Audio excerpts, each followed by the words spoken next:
tell me a little about your grant writing process. Okay, so I have a list of grants that I apply to every year. So those I know when the due date is coming up. I can go into my past applications, see if anything's changed from past to current requests. What are they funding now?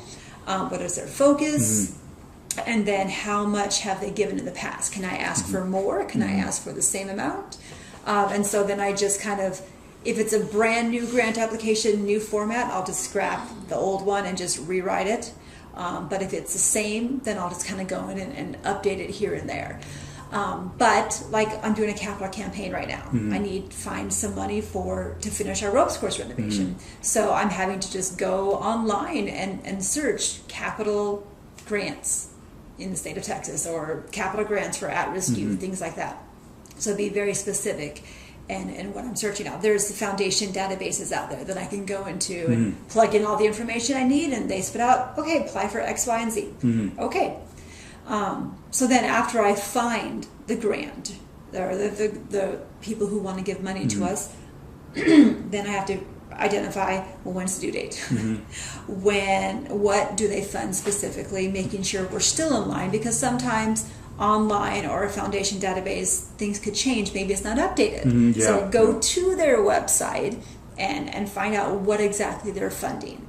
What are their priorities? Do they do this, but not this? It has to be in this specific way.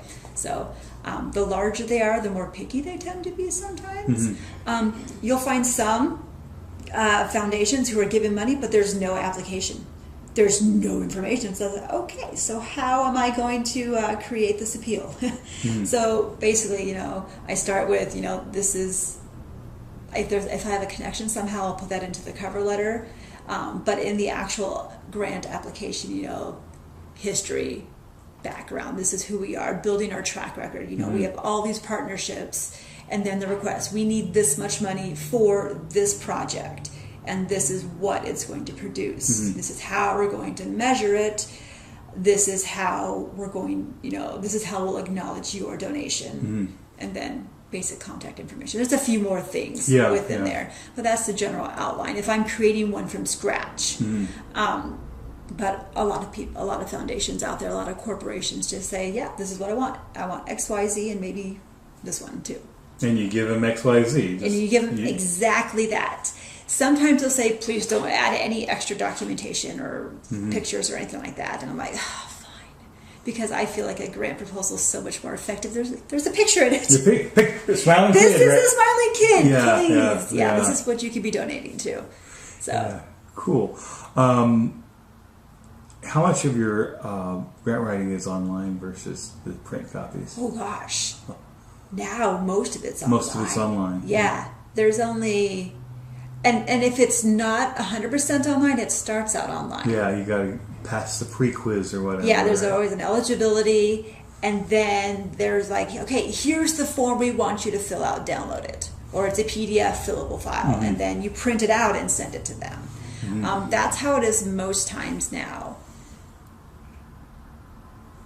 Yeah, I think it's like the city of Corpus Christi who still uses paper documents. Some of the really... CCISD uses paper still. Yeah, some of the really small foundations, and occasionally a federal or state grant will take over. It's very rare. Yeah, very rare. But most of it's online now, you're right. Except for the small ones. Yeah. I'm sorry. You're okay. I'm over 50 now, so it happens. So you've talked about the various kinds of grants, the ones that you do. This is what I was going to ask. If you have a grant, like you apply to, I don't know, Kennedy or Valero Foundation every year, how much changing do you do from year to year? Because at some point, you're going to get somebody who says, "This is exactly what they sent last year," and you can't just plug and play it like that. Yeah. So, we have an ongoing program. Our programs don't change very much. So our mission is the same. The structure of our programs are the same. And so, how much do I change it?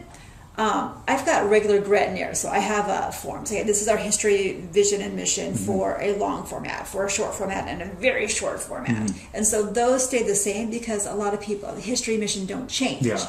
But when you get to the program stuff, if there is a character limit, it's really hard to change it up. Mm-hmm. So if I only have 250 characters or 500 characters to tell all about my program, then I have to use that. Mm-hmm. But if I don't have a character limit, or if I have a little bit more than that, then I will put testimonies in there, and I'll update our impact. You know, this is who we're working with this year. This is our new partnerships, and change it up that way. And sometimes I just change the sequence of the sentences around so it reads a little bit differently, or use a different word. Mm-hmm. So different examples. Exactly. Update the stats. Oh yeah, all that stuff always. That always happens. But when it's describing a program, it's all right. How can I make this different? How can I change this up? Because yes, they can read the exact same way every single time you submit them, and people realize that. Yeah.